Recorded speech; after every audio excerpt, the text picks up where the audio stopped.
Welcome to असवा food. अस्सलाम वालेकुम। आज हम बना रहे हैं बीफ के पाए। बिल्कुल बाज़ार के जैसे बनेंगे, जैसे कि रेस्टोरेंट में मिलते हैं और मशहूर फेमस जगहों पर है। आप देख सकते हैं इसका कलर और इसका जायका भी इतना ही बेहतरीन है जितना कलर खूबसूरत आया है इसका। तो बहुत ही मज़ेदार से ये बने हैं और बहुत आसानी के साथ हमने ये घर में बनाए हैं।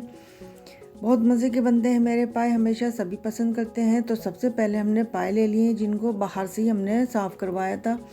साफ़ करवाने के बाद जब घर में आए तो बहुत अच्छे से मैंने इनको धो लिया। कोई इस पर इनका बाल नहीं लगना चाहिए या कोई भी स्किन हो उसकी, वो बस साफ़ कर लिए मैंने सब छुरी से खुरच कर, और अच्छे से इसको मैंने धो लिया। एक छोटी सी प्याज ले रही हूँ, प्याज को कटिंग करके इसमें डाल देंगे।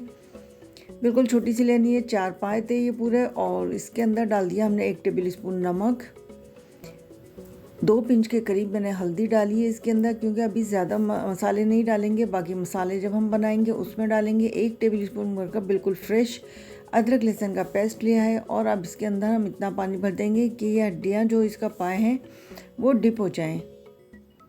और ये तकरीबन 2.5 से 3 घंटे के लिए मैं इसको पकाने के लिए छोड़ दूंगी लो फ्लेम पर। बहुत अच्छे से ये पक जाएंगे।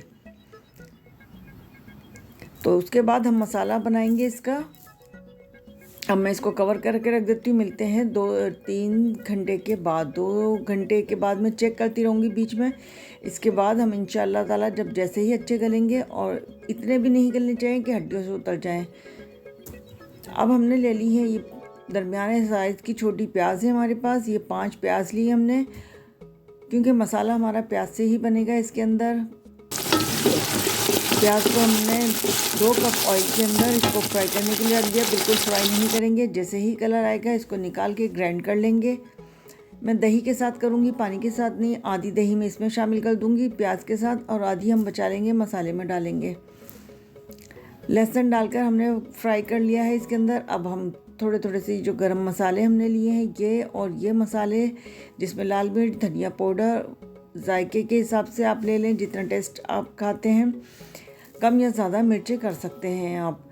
तो ये मिर्चें वगैरह आप अपना टेस्ट के हिसाब से लें। मैंने 1.5 टेबल स्पून भरकर मिर्च और धनिया, 1.5 टेबल स्पून और ½ टी स्पून हल्दी, और 2 टेबल स्पून मैंने अदरक लहसुन का पेस्ट लिया था। ये सारी चीज़ें हमने डालकर, और प्याज को जो मैंने दही के साथ किया बहुत ही स्मूथ, बहुत ही बारीक करना है आपको।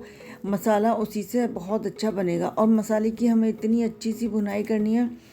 जो अब हमने दही बचाई थी इसको फेंट लिया है, थोड़ा पानी डालकर फेंट कर आप डालें, वरना लम्स बन जाते हैं इसके अंदर। गुठलियाँ बारीक बारीक से आती हैं, वो अच्छी नहीं लगती हैं। बहुत स्मूथ मसाला इसका हम बनाएंगे। मैं उस वक्त तक भुनाई करूँगी जब तक कि इसमें एक जाल सा नहीं बन जाता मसाले के अंदर। नीचे से अगर लगता है तो आप पानी का छींटा डालते रहें, और मसाले की भुनाई बहुत ही अच्छी करें। जितनी अच्छी आपके मसाले की भुनाई होगी माशाल्लाह से, इतने ही जायके वाले और मज़ेदार आपके ये पाए बनेंगे। अगर मसाले में कच्चापन रह गया तो पायों में जायका बिल्कुल भी नहीं आएगा। पाए हमारे अच्छे से गल चुके थे। अब इतने भी हमने नहीं गलाए कि हड्डी से जो इसका गूदा है वो निकल जाए। इस तरह गलाएं कि अच्छे गले हुए हों, क्योंकि हमें इसके अंदर भी पकाने हैं मसाले के अंदर डालने के बाद भी। अब हमने जो यखनी थी उसकी अलग कर लिया, और ये जो हड्डी और बोटियाँ थी इसकी हम पाए में डाल के मसाले में डालकर पाए की इसकी बहुत अच्छी सी भुनाई करेंगे। 6-7 मिनट तक इसकी भुनाई करेंगे।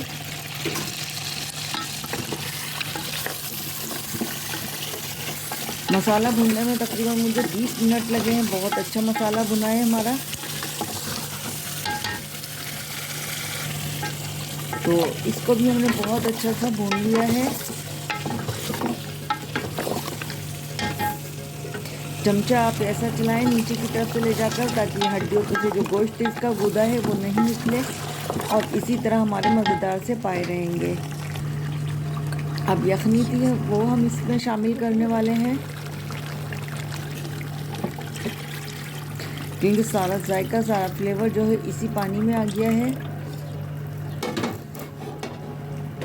माशाल्लाह कलर कितना प्यारा आया आप ये देख सकते हैं, और खुशबू वाले और जायके वाले भी बहुत बने हैं। तो अब इसको मैं आधे घंटे के लिए बिल्कुल लो फ्लेम पर, जैसे कि हम बिरयानी का दम लगाते हैं बॉयल आने के बाद, इस तरह से मैं दम लगा दूंगी इसको।